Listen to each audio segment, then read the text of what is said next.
ना कहले रेणुका पात्र घर सालेपुर कटक जिला सालेपुर आ मोर कर्मस्थली हूँ राउरकेला को sector section colony saint colony आज्ञा अच्छा हां कौन अनुभूति कौन कहबी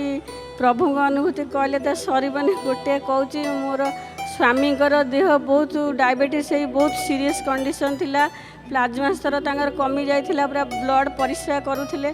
3-4 दिन पूरा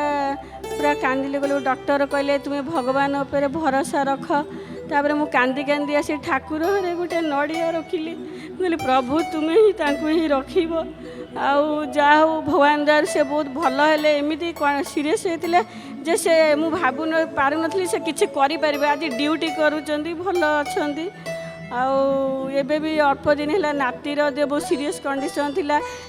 15 दिन वेंटिलेटर रहा निमोनिया टाइफॉइड जाता ता सेमती 4 दिन डॉक्टर किछि कहलेन कहले भगवान को डाक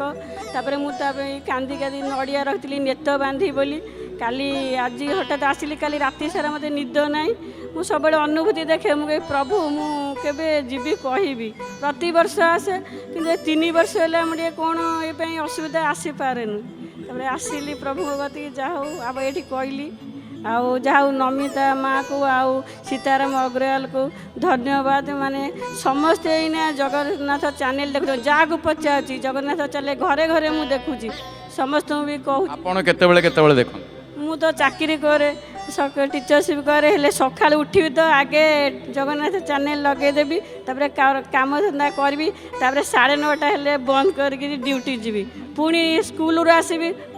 पुणी 4:30 हेले सांगे सांगे लगेदेवी लगे काम झाड़ू झुड़ा करी आउ गीता भागवत पढ़े 13 वर्ष ठार गीता भागवत पढ़े छुआ बेलू भगवान धन्यवाद। जय जगन्नाथ।